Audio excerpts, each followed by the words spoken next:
Oi, crianças, vamos iniciar nossa aula de história, certo? Pegue seus livros. Nós vamos iniciar com a correção, ok? Talvez eu já tenha passado. Essa é a correção de história da aula passada. Na aula passada, nós trabalhamos a emigração, ok?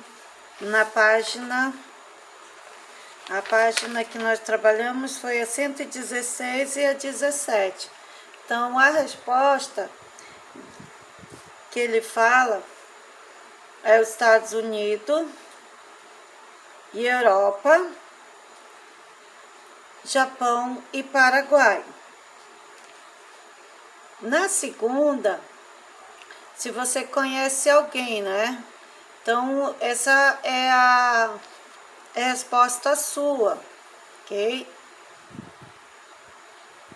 E a terceira, também a sua opinião, né?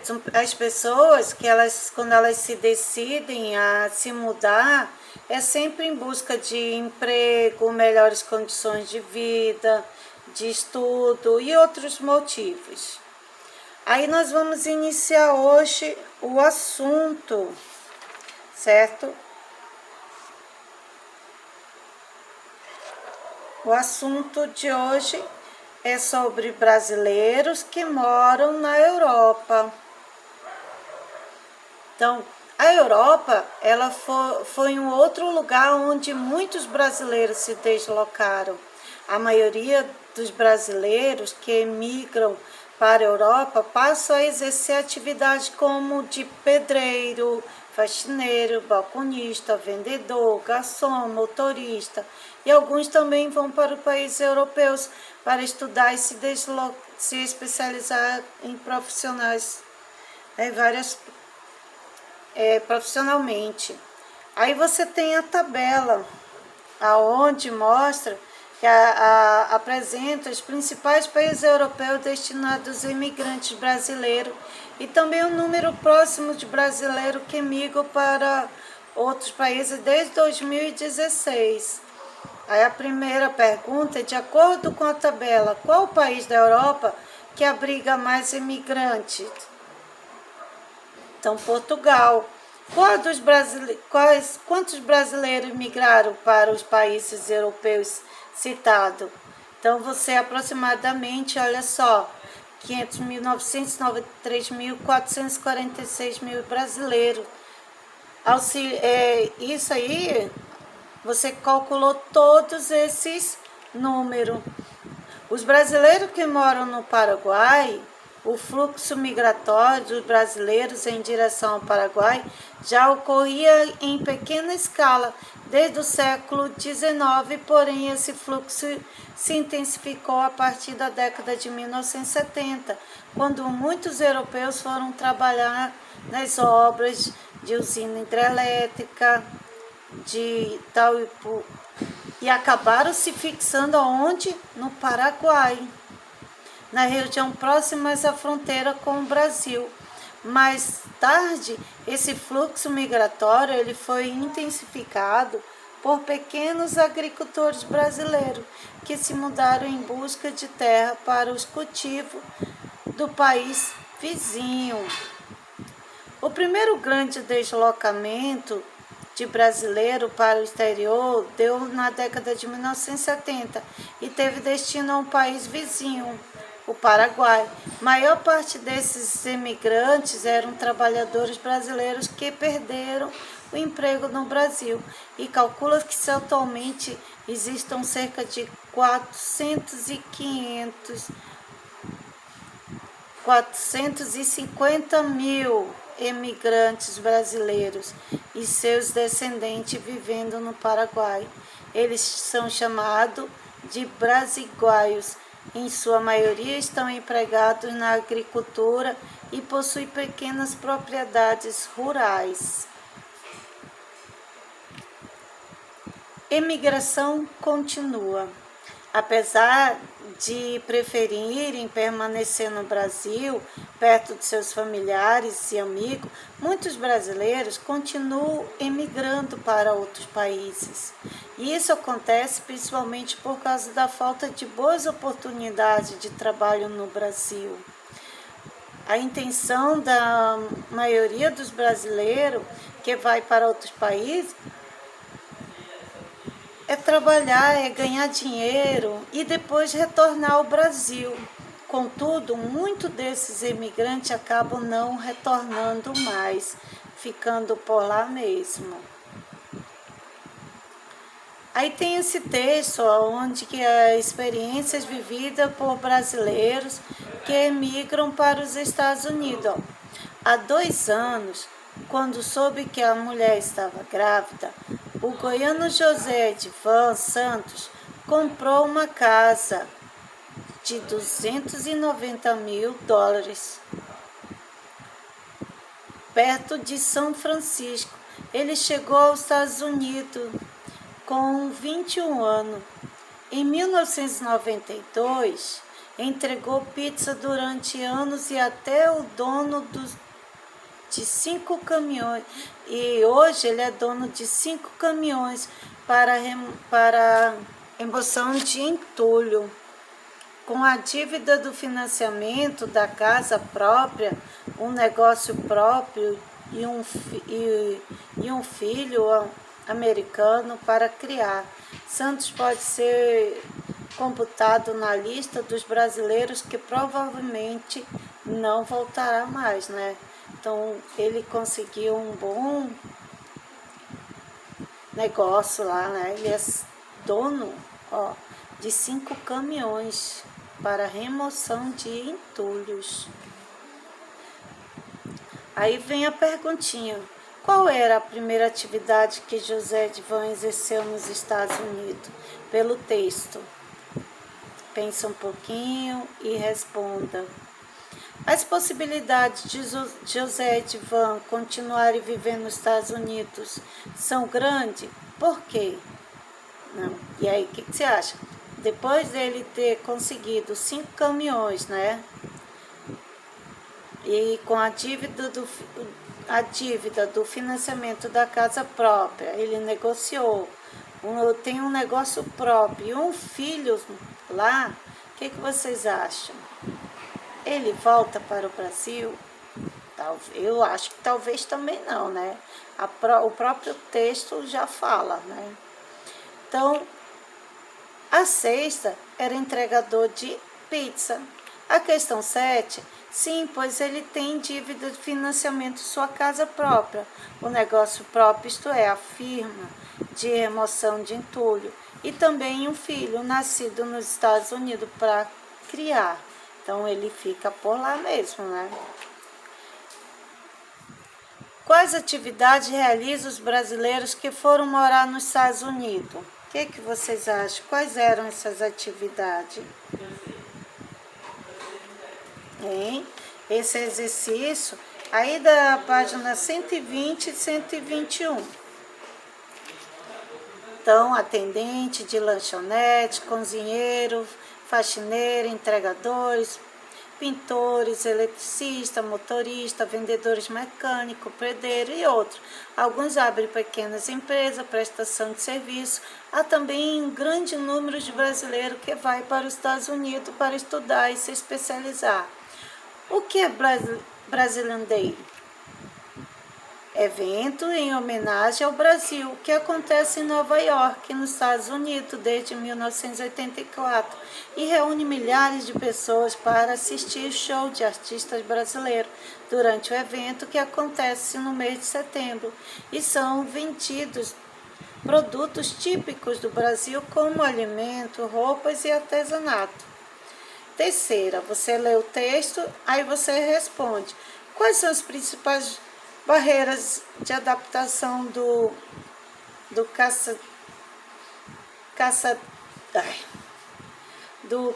Decassigues no Japão? Mas não saía. A língua e os costumes. De acordo com o texto, porque Decassigues demonstraram desinteresse pela cultura japonesa, marque um X na resposta correta.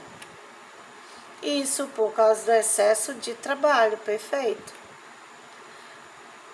Você observou a tabela aí na página 117, aí você vai responder.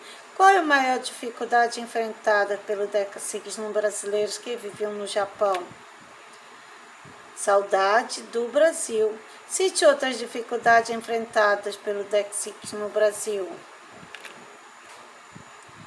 A língua, discriminação, excesso de trabalho, adaptação a usos de alimentação, costume, pensamentos japoneses, creche, escola para os filhos, adaptação ao emprego. Essas eram as dificuldades dele.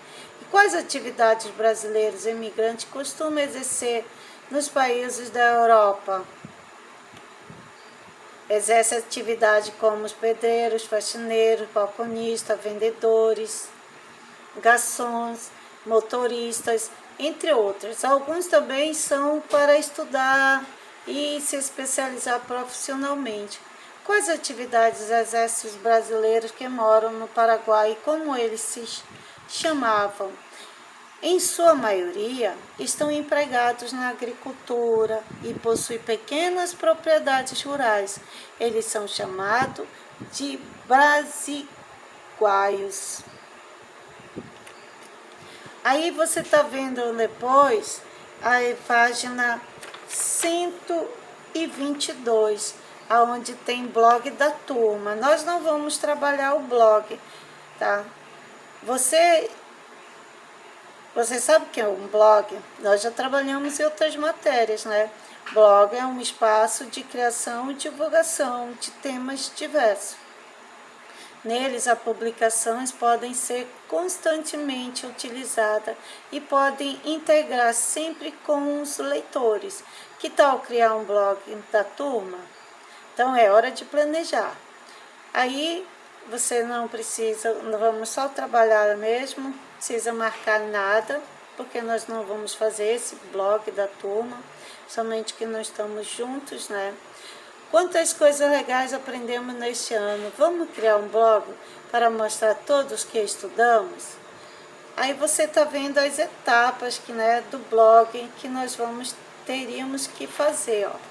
Primeiro, organizar os materiais necessários, que serão utilizados para anotações e planejamento até do computador, que será utilizado para a produção do blog. Depois, com os colegas e o professor, nós vamos definir o tema do blog. Iríamos, né? Terceiro, vamos produzir um texto de apresentação do blog da turma.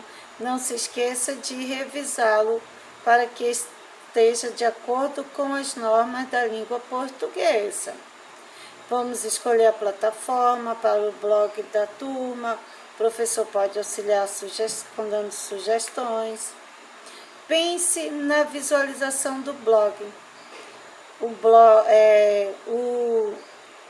layout pode ser definido de acordo com o título e as preferências da turma. Agora é hora de elaborar o conteúdo para o blog. Produza os textos, fotos, vídeos ou selecione trabalhos que já fizeram sobre o tema escolhido para o blog e publique na página. Divulgue o trabalho que será finalizado.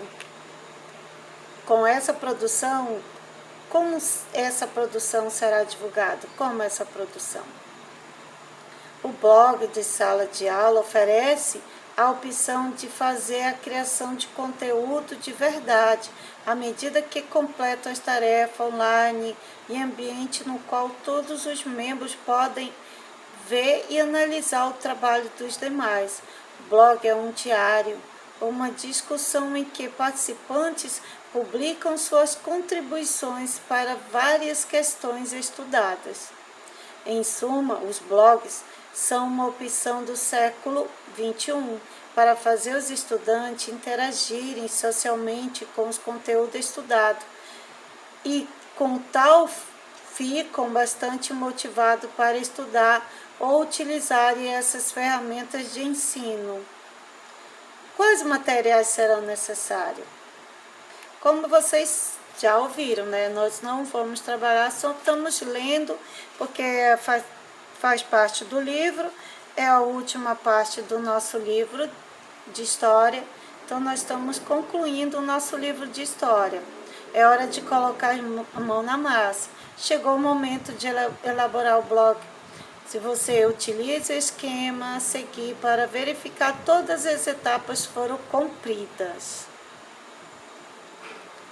Agora é hora de divulgar o blog, certo? Aí tem essas avaliações onde você iria pintar os rostinhos, né? Vermelho que não fez, amarelo mais ou menos concluído e verde é perfeito. Saiu maravilhoso esse blog, certo? A internet ela tem coisas muito legais, mas também pode ser perigosa. Então seja cuidadoso, responsável a utilizar tecnologias digitais, tá bom? Então, quando se mexe na internet, só se deve fazer o que vai fazer, a pesquisa, o trabalho. Terminou? Fechou a internet. Olha só, arte e história, artesanato do Nordeste. A região Nordeste ela é conhecida por diversas técnicas artesanais que são apreciadas por todo o Brasil. Observe alguns exemplos aí. Você lembra da xilografura? É uma técnica da produção de imagem que se utiliza madeira como base para gravar desenho e passar tinta antes de passar o papel. Lá no livro de arte, né? Olha, ele tá... tem a madeira, ele tá com a faquinha, aí ele vai tirando o pedaço da madeira para que a madeira fique com esse furo, com as imagens, ó. Já tirou primeiro do barquinho, aí depois tem a água, aí ele vai pintar com as cores que ele quer e depois vai passar o papel, né? O artesanato em cerâmica ele é feito com barro cozido. Às vezes, geralmente, recebe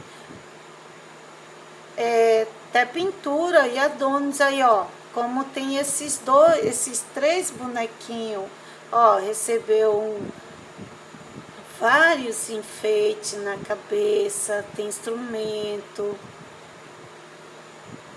as cores, né? Que coisa bonita, né? Esse artesanato. Vocês fizeram também, não foi? Um boneco lá do livro de arte. Então, ó, tem alguns que ainda não entregaram o boneco. O bordado de filé é uma técnica que a peça de tecido ela é produzida em meio ponto com linha a partir de algum tipo de suporte. Olha aí, tem um suporte ali que ela vai passando a linha. Essa foto é da artesã confeccionando a peça no bordado filé no município de Maceió, no estado de Alagoas, em 2015. Olha como tá ficando bonito, muito lindo, né? Aqui nós temos também no Nordeste muitas peças de cestarias, são feitas com palhas da almeira de oricurim. Aí ela vai colocando aí, ela vai fazendo e depois ela vai usando tinta, a tinta para poder ficar mais colorido na palha.